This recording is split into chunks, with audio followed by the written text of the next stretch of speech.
C'est parti, bienvenue à tous, il est 11h32 sur... C'est parti, il est 11h32 sur Radio Pond. Bonjour à tous les amis, bienvenue pour cette dernière émission en confinement. Sur cette session en confinement. Il n'y aura pas de message que de Jean-Mika, nous le gardons pour ce soir à 19h02 en comité de salut public. Voyager. Je connais depuis 3 ans à Bordeaux une sacrée sommelière qui toujours nous fait passer des sacrés moments, déguster des choses très sacrées. Oui, je sais, on peut faire des blagues à base de saké. Elle est aussi guide pour conférencière, elle est avec nous aujourd'hui, c'est Chloé Cazot-Grand-Pierre. Ça va, Chloé? Bonjour Thomas, bonjour à tous. Ça va bien, merci. Comment ça va bien?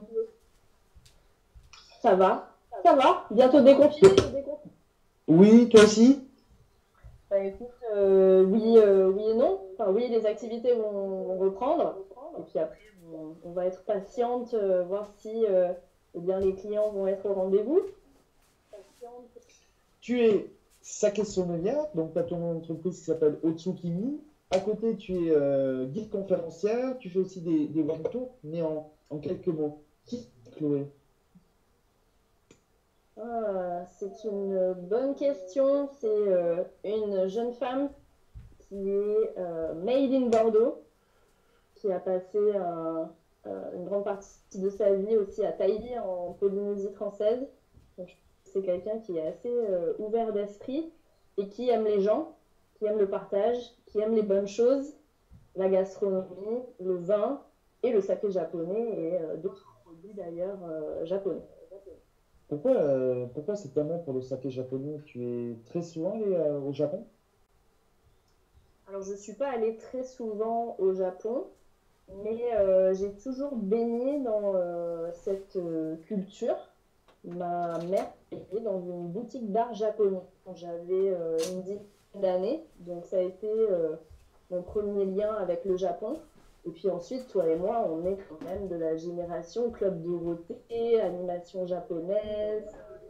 On a quand même une certaine connaissance du Japon. Et à l'Inexpo, il y a 7 ans, j'ai fait une masterclass sur le saké japonais parce que je pensais que c'était un alcool fort, un spiritueux comme la vodka. Et j'ai découvert le vrai saké japonais. Ce n'est pas du tout un spiritueux, je pense qu'on va en parler ensemble. Et donc j'ai décidé de me former et de me spécialiser puisque je travaillais déjà dans le vin. Ouais, tu avais fait une spéciale il y a 2 ans sur une expo avec Junko. Oui. C'était même l'année dernière. Oui, déjà? Le temps passe vite. C'est ça? Tout à fait, oui, puisque Bordeaux est lié en fait avec la ville de Fukuoka. Donc, il était question à l'Inexpo l'année dernière de faire un stand avec la ville de Bordeaux et la ville de Fukuoka pour mettre en avant les produits de cette ville. Et donc, on a fait appel en effet à plusieurs chefs, dont Junko Sakurai. Et moi, pour la partie sommellerie, entre guillemets, donc avec du saké japonais, mais également avec shochu, du shochu, qui est un spiritueux japonais cette fois-ci. Alors, donc, ton entreprise, on va commencer par le saké. C'est quoi le saké? Je suis du Benoît Panidis, qui nous envoie un petit message. Vous pouvez nous laisser vos questions sur les différentes pages de la couveuse affine, Radio Pondre, Bordeaux Food, et on les relaiera à l'antenne.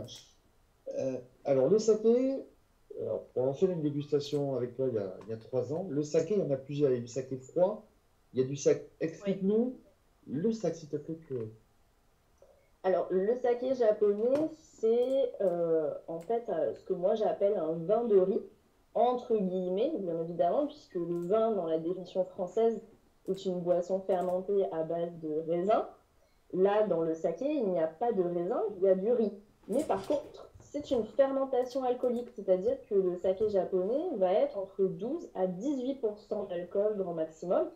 18, c'est des sakés assez spéciaux qu'on appelle genshu. Car comme tu l'as dit, il y a plusieurs types de saké et il y a plusieurs façons de les consommer. Donc c'est ce que tu disais, on peut les consommer froids, on peut les consommer chauds ou à température ambiante. Ça va dépendre de la méthode de fabrication, ça va dépendre du degré de polissage du riz puisqu'on va polir en fait l'extérieur du riz, puisque à l'intérieur tu as de l'amidon, qui est un sucre qui n'est pas fermentescible, grâce à un champignon, comme le Botrytis cinerea, tu vois, à Sauternes, qui va faire son œuvre. Et bien pareil, cette moisissure, elle va faire son œuvre avec l'amidon pour le transformer en cause, et on va pouvoir faire une fermentation alcoolique. Donc il y a beaucoup de sortes de sakés japonais, des sakés vieillis, des sakés plutôt floraux, des sakés plutôt fruités, des sakés élevés au cul de cèdre, car nous on a le chêne et eux ils ont le cèdre. On a des sakés qui sont sucrés, on a des sakés qui sont plutôt secs, on a des sakés aux fruits. Alors on rigole beaucoup en disant que ça ressemble un petit peu à des méthodes, on va dire, martiniquaises ou guadeloupéennes, on fait des rhums arrangés.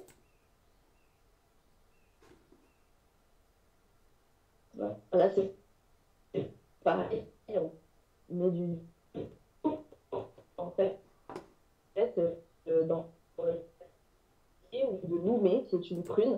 Donc tu vois, il y a plein de sakés différents, mais en tout cas, ce qui est sûr, c'est que ça n'a rien à voir, alors qui est un alcool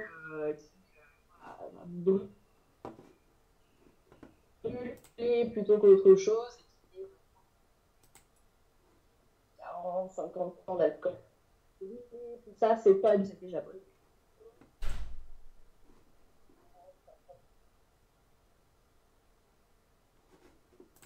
Il peut y avoir beaucoup de styles. On a des sakés atypiques et des sakés qui sont plutôt classiques. C'est une petite boutique en ligne, donc c'est sympa, c'est que les gens peuvent me contacter directement. Si conseil. Il y a une cave aussi à la maison. Ou ceux qui habitent dans la région, ils peuvent venir. Et je les goûte, ces sakés-là, ou je les apprécie, ou des fois, tu vois, il y a une constante évolution des produits, et j'espère faire rentrer du nouveau, là, un peu après le début. Une question à la Guy Charnot qui regarde ce live. Comment se passe une dégustation de saké? Une dégustation de saké, ça se passe comme le vin. C'est-à-dire qu'on a aussi une verre spécifique pour le saké japonais.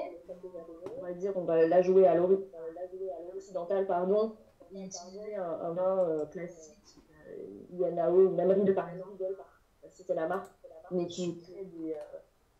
pointilleux sur les verres. On va me dire, il faut des bons verres. Il faut être pointilleux. C'est du Guy Charnot tout craché. Ça fait nous du Guy Charnot tout craché. C'est ça, écoute, Yanao, c'est des verres qui voilà, sont un peu pour la dégustation. Riedel a une gamme de verres qui sont faits spécifiquement pour le saké japonais. Après, tu as de la verrie qui est traditionnelle. Tu as des petits verres qui ressemblent à des tu as des massous, des verres, alors c'est des verres qui sont carrés. C'est de la verrie traditionnelle, pour la dégustation. Sinon, moi, j'utilise des verres à vin classiques. Et ensuite, pareil que pour le vin, c'est-à-dire qu'on va regarder la robe du saké, car même si c'est transparent, même si parfois il n'y a pas de couleur, juste le fait de dire qu'il n'y a pas de couleur, ça fait partie du commentaire de dégustation. Ensuite, on va bien sûr s'atteler au nez, premier nez, second nez, et après à la bouche, avec une finale, sachant que pour les Japonais, la finale, c'est pas le plus important. Si un saké est court, c'est même mieux que s'il était long, puisque un saké japonais est censé mettre en valeur un plat et ne pas nécessairement l'accompagner. C'est pas tout à fait comme le... Est-ce que tu as un sens de dégustation? En direct de ma terrasse, il y a tout qui tombe. Est-ce que tu as un sens de dégustation avec du chaud, du froid? Comment ça se passe? Est-ce que c'est différent du vin ou c'est rouge, blanc, rosé? Comment ça se passe? Oui, alors en fait, pour les températures du saké japonais, il y a une échelle de 5 degrés jusqu'à 55 degrés. Mais on ne peut pas chauffer. À l'époque, on chauffait les sakés puisque c'était en fait une sorte de pasteurisation. Et c'est vrai qu'en hiver, on a tendance à boire chaude. Hein, donc, on va boire voilà, du thé, par exemple, ou de la soupe. Et en été, on va boire plutôt un bon petit rosé avec modération, bien sûr. Ou, je sais pas, une bière avec modération également. Donc, pour le saké japonais, c'est la même chose. En hiver, on va avoir tendance à le chauffer et en été, on va avoir tendance à le chauffer. Après, tu as les méthodes traditionnelles qui, elles, supportent vraiment la chaleur. Des sakés vraiment haut de gamme, qui sont très rares. Exactement, tu fais la bonne tête. Ça va pas du tout. Donc pour le saké japonais, c'est la même chose. Après, au Japon, on a tendance à commencer avec les plus grands sakés, les plus qualitatifs et de qui sont voilà, le plus simple. Alors que c'est vrai qu'en France, on va avoir tendance à commencer avec le second vin, par exemple, après le premier vin. Donc au Japon, ça peut être l'inverse. Mais il n'y a pas après vraiment de règles. C'est en fonction de Le saké peut se marier avec poisson, viande, et même, est-ce que même ça peut se marier avec un dessert? Question vraiment toute bête. Alors oui, c'est une très bonne question. Les sakés japonais se marient à peu près avec tout. Et si tu veux, je vais même te donner une petite astuce pour savoir faire des accords, mais Bah quand même. hein. Donc moi j'ai fait un brainstorm de fou. Tu vas voir, c'est extraordinaire. Tu reprends tes voyelles. Donc A, E, I, O, U. Alors j'enlève le Y. Tu vois, parce que c'est trop compliqué. Et par contre, je fais A pour amertume. Je reprends le A pour acidité. E pour épice épicé. I pour iodé. O pour œuf. U pour umami. Et je rajoute à la place du Y le S ou le F qui veut dire sécher fumé. Alors qu'est-ce que ça veut dire? Ça veut dire que tout ce qui contient de l'amertume, donc de la salade, des légumes, du matcha, des asperges en ce moment, se marie très bien avec le saké japonais. Tout ce qui contient de l'acidité, les agrumes, la vinaigrette. Donc ça c'est bien, une salade vinaigrette. Pour les sommeliers en général, de faire d'accord avec le vin, bah avec le saké japonais, ça se marie très bien. Ensuite, on a dit épices. Tout ce qui contient des épices, donc les cuisines, tu vois, avec du poivre, les cuisines, par exemple, marocaines, ça peut, tu vois, très bien matcher avec le saké japonais. I pour iode, alors ça, c'est un accord vraiment magistral. Le saké japonais se marie très très bien avec les fruits de mer et avec les poissons. Nous, ici, donc tu peux pousser sur une dorade, une sole, un cabillaud, de la morue. Exactement. Et en particulier avec plutôt des crustacés, style crevettes, gambas, huîtres. Homard. C'est vrai. Homard. Ouais, génial. C'est des très très beaux accords avec ça. Ensuite, A, E, I, O, œuf.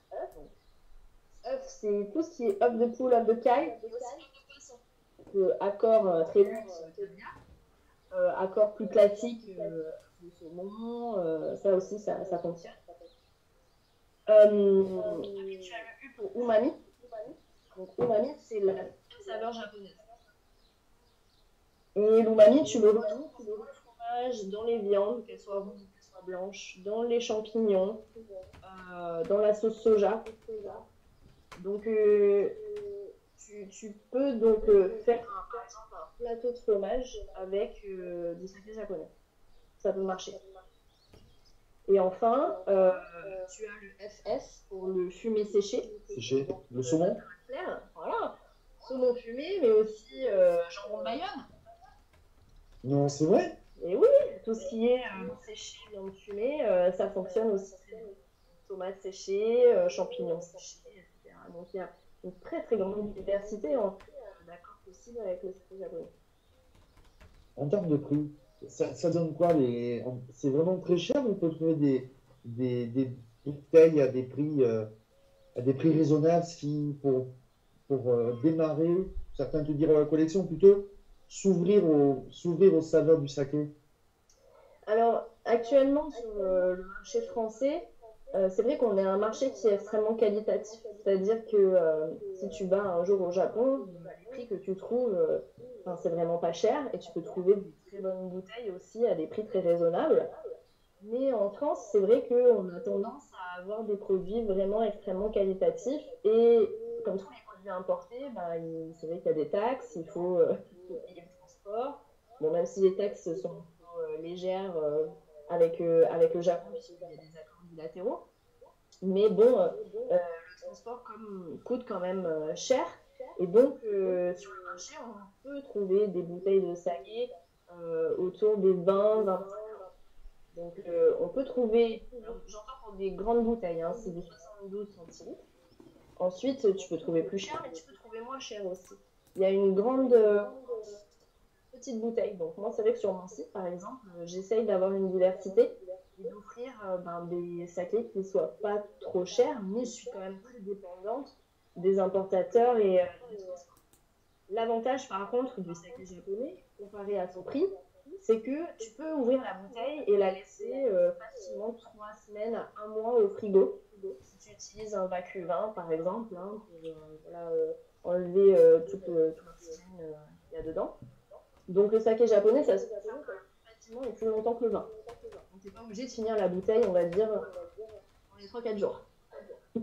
Ça peut se garder au maximum, quoi. 6 mois, 1 an, en étant frais, avec tout ce qu'il faut pour le Alors, ouverte ou fermée? fermer avec le vacuvin, comme tu dis bien. Quand tu l'as ouvert, que tu remets le vacuvin. Ouais, non, j'ai fait des essais jusqu'à 3 mois sur certaines bouteilles en méthode traditionnelle, donc qui ont quand même plus de corps, tu vois, plus un petit peu plus d'alcool aussi. Au bout d'un mois, j'ai quand même perdu beaucoup d'aromatiques, donc je ne le conseille pas. 1 mois, c'est déjà pas mal pour un produit. Et puis après, si vraiment tu n'as pas fini ta bouteille, ce que tu peux faire, c'est la réutiliser en cuisine. Et donc, oui, des sauces, monter des sauces avec, et tout, et tout, et tout. Exactement. Déglacer, faire des sauces, ça fonctionne très très bien. Ça rajoute un petit plus c'est comme si tu utilisais du vin blanc en fait. C'est la même chose. Tu as le saké, donc otsuking.fr, c'est le nom de ta société. À côté de ça, tu en as une deuxième. Tu es guide conférencière, donc dans le vin et dans la food. Tu te diversifies, donc un petit peu, est-ce que tu peux nous expliquer un petit peu comment toi tu les montes tes parcours? Ouais. En fait, ça c'est mon métier principal. C'est-à-dire que mon métier principal, c'est tout ce qui est les industries créatives. Donc la culture, le vin, la gastronomie, tout le ça. Et j'ai créé Cloak and Wines en 2010, le blog. La micro-entreprise a suivi en 2013 et depuis 2017, je suis en SARL. Et donc, je crée des tours. Je travaille aussi avec des agents, quand même beaucoup, pour en fait, des particuliers, en grande majorité, c'est-à-dire 100% des internationaux, pour découvrir la Nouvelle-Aquitaine avec le volet vin, gastronomie et toujours quand même un peu de patrimoine, puisque comme tu l'as dit, je suis guide conférencière. Je suis la vice-présidente de l'association des guides conférenciers de Nouvelle-Aquitaine, d'ailleurs, qui rassemble un peu plus de 145 guides aujourd'hui. Et donc, mon travail, c'est voilà, de les accueillir, de voir un petit peu en amont bien ce que les clients recherchent. Est-ce qu'ils ont envie vraiment de s'orienter plutôt sur le vin, ou est-ce qu'ils veulent découvrir le vin et la gastronomie, ou uniquement la gastronomie, plutôt du sucré, plutôt du salé, et avec des partenaires, de créer des parcours pour que ils découvrent vraiment Bordeaux et toute la région sur un schéma gourmand. Voilà. C'est quoi, c'est des thématiques ou c'est des parcours, tu les amènes goûter du chocolat, manger un morceau de fromage, comment toi tu le vends tes parcours? Alors, c'est vrai qu'il y a beaucoup de parcours, c'est des wine tours. Donc, ça va être découpé sur la région bordelaise en fonction des régions. Donc, il va y avoir rive gauche avec Doc. On va aussi faire Grave, Sauternes. Et puis après, rive droite avec Saint-Emilion et Pomerol. Donc, ça, c'est voilà, 3 destinations. et essayer de visiter 3 châteaux maximum par jour en fonction des expériences que le client souhaite, parce que un aller assemblage, ça peut durer jusqu'à 2 heures. Si pour après, tu vois, être à fond sur la route, parce qu'on est en retard, etc., non, à ce moment-là, on visite 2 châteaux et on est tranquille. On est vraiment sur de l'apprentissage et du plaisir. Après, en effet, il y a toute une partie gastronomie. Donc ça va être avec les accords liévins, en choisissant des restaurants, en choisissant des expériences, par exemple des cours de cuisine, des accords vin et chocolat. Par exemple, Château Léoville Poix-Ferré, un super accord comme ça avec du chocolat et Asselin. Ça peut être aussi du food pur. Donc ça va être avec Marrakech, par exemple, donc plutôt orienté bien évidemment huîtres, hein, mais on a des plantes comestibles avec le jardin des délices, notamment si je ne me trompe pas de nom, et puis on a du caviar également. Et après, dans le cœur de Bordeaux, ce qu'on appelle des food tours aujourd'hui, donc ça peut être uniquement du sucré, avec en effet des dégustations de macarons, de cannelés, de chocolat. Moi, j'adore aller visiter en fait Saugnon, le Thierry Dallet. Mais bon, il y a pas que lui. Voilà, il y a tellement de gourmandises à Bordeaux. Et après, ça peut être des mix, hein. Ça peut être du salé et du sucré.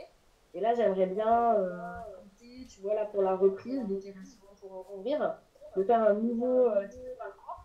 Ça serait vraiment pour les déjeuners. On commencerait, tu vois, dans un premier endroit avec une entrée. On irait dans un deuxième restaurant pour le plat. Et on terminerait ailleurs pour le dessert. Donc, tu vois, ça serait en fait vraiment le déjeuner, mais dans 3 endroits différents pour voilà, déguster pas mal de choses. Et là, moi, j'aimerais bien développer plus cette partie-là, notamment avec l'agence de l'alimentation Nouvelle-Aquitaine qui a quand même qui met en valeur les produits de la région. Alors là, je parle vraiment, c'est très bon. Mais bon, je vais aussi en Dordogne. On va aussi voir les fermes de caviar, les truffes, le foie gras. Tu vois, si on englobe, donc construire en fait un tour, à chaque fois c'est du sur-mesure, pour répondre vraiment à ta question. C'est vraiment en fonction de qui on veut. Ça se ressemble jamais, même si bien évidemment j'ai des partenaires avec lesquels je vais plus travailler, mais je ne me ferme pas. Ça va vraiment dépendre de ce que le client veut. Pas encore au Pays Basque. Alors, j'ai pas encore trop de demandes au Pays Basque. Pourtant, tu le sais peut-être pas, mais elle m'a toujours été à Biarritz. Depuis que je suis née, en fait, mes grands-parents avaient un appartement à Biarritz qu'on a encore, qui est pas très loin de la Thalasso, entre la Milady et la Marbella. Tu vois, voilà. Très beau coin là aussi, très beau, je précise. Que moi, j'adore Biarritz, j'adore Bayonne, j'adore les Halles, j'adore la gastronomie voilà, du Pays Basque. Mon grand-père était né dans les Landes, mais il a vécu à Bayonne, il a fini sa vie dans le Béarn, mais il a laissé son appartement à Biarritz, tu vois. Je connais très bien la région, et c'est vrai que j'ai pas encore trop de demandes, mais je suis bien développée. S'il y a, ça serait vraiment avec plaisir, parce que des bons petits coins. Plus à Biarritz quand même. Hein, ça fait plus de 30 ans que je sillonne Biarritz. Mais oui, avec ça serait chouette. Ce serait quoi ta Madeleine de Proust en cuisine? Oh,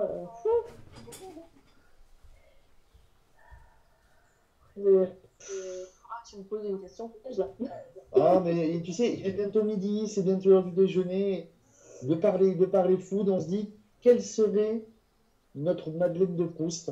Un petit peu de philosophie. L'osso bucco de ma grand-mère. Qu'est-ce qui t'a marqué dans cette recette? Je pense que Qu'est-ce c'est qui t'a marqué? Est-ce que c'est sa manière de le faire? ouais. Et puis surtout, tu vois, elle, à chaque fois que je venais chez elle, j'étais sûre qu'elle me faisait ce plat-là. Tu vois, elle savait que ça me plaisait, voilà, avec la sauce tomate, la viande. Je sais pas trop la recette qu'elle faisait parce que tu sais, tu les connais, les grand-mères, elles ont des recettes, mais bon, elles ne suivent pas vraiment, quoi. Elles font tout un peu à leur façon. Tu sais, quand tu leur dis comment tu as fait ça, elles sont là, bah, tu prends une pincée de ça, et puis un peu de ça, et un peu de ça.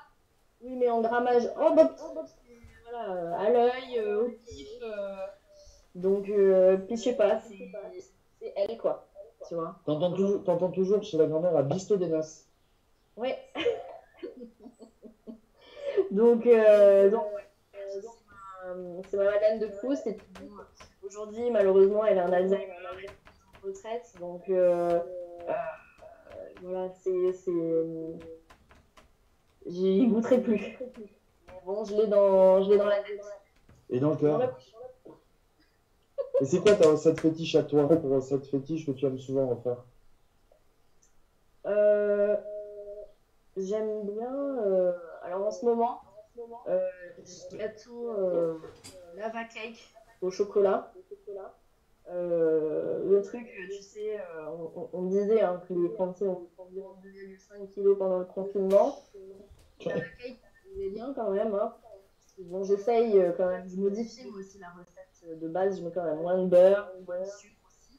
Mais par contre, à chaque fois, je fais un petit twist. Comme ça, j'en ai fait hier et j'ai mis du gingembre dedans. Donc, ouais,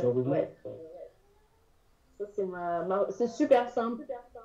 Donc, juste des œufs, de la farine, du sucre, du beurre, du chocolat, et c'est tout,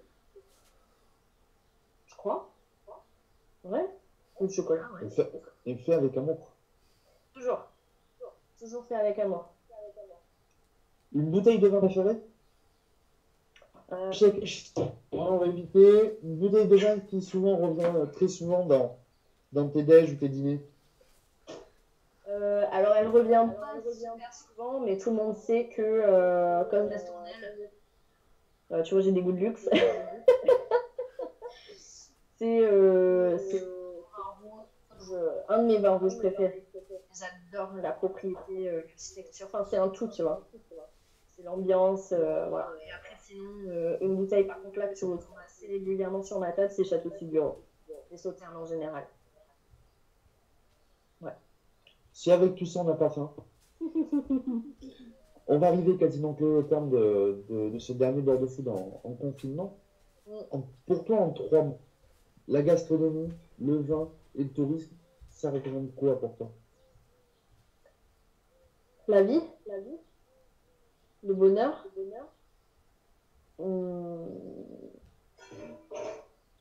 l'amour. Que des. Une belle réflexion, réflexion psychologique, philosophique plutôt. Voilà. Ouais. Que des grands puissants. Otsukimi.fr, ça c'est ton site internet si vous voulez acheter des sakés. Chloé Wine si vous voulez des wine tours et des... Ouais, tout à fait. Tiens, tu vas piéger mon petit camarade, je crois qu'à 13h, il y a les 2 porte-foot, s'il est dans le coin, Eric. Moi je voudrais remercier la Couveuse à Film et Chichico Productions de m'avoir hébergé pendant ces 3 semaines d'émission. Mais on revient dans le déconfinement. Et déjà on termine ce confinement en le remerciant parce qu'on était vraiment... dans les Landes, nous hébergés partout, donc on s'est retrouvés grâce à la magie du web. Eric, qu'est-ce qu'on mange à midi de ton côté? Parce que elle va te recommander du vin. Alors, je vais préparer un risotto avec une purée de petits pois qui donne de la couleur et du goût. Le risotto, je vais le faire avec un bouillon de légumes, c'est pas un bouillon de volaille. Donc c'est plutôt végé quoi. Complètement. Pas de viande. Pas de viande en même temps, peut-être. Voilà. Ouais. Bah alors écoute, moi je partirais bien. Alors déjà sur un saké, ça c'est sûr. Mais écoute, on va essayer de rester dans le sud un peu avec un pâcherin de Buvic. Ah, j'aime beaucoup. Ça pourrait être sympa. Un peu comme ça. Pourquoi pas. Oui, je connais le Pachrink Big Ouais. Bill et j'aime beaucoup. Bonne quelque idée. chose de près, et puis après, bah voilà. Oui. Eh bien, c'est sur cette phrase-là que donc ce direct se termine. Merci de nous avoir suivis. On se retrouve la semaine prochaine en déconfinement. Et je crois qu'on va même parler de chocolat. Je sais pas si tu connais de nom Nathalie Elal, qui a sorti le dictionnaire du chocolat. Ah, non, mais écoute, j'écouterai. Merci à toi en tout cas. Merci Chloé, merci à vous les amis. 13h02 de Deux Pans de Foot. Je crois qu'il y a un intermédiaire avant et sur le comité de salut public en déconfinement la semaine prochaine. Merci à Chicken Chico et à la couveuse affinie. Salut! Ciao, merci beaucoup. Ça y est.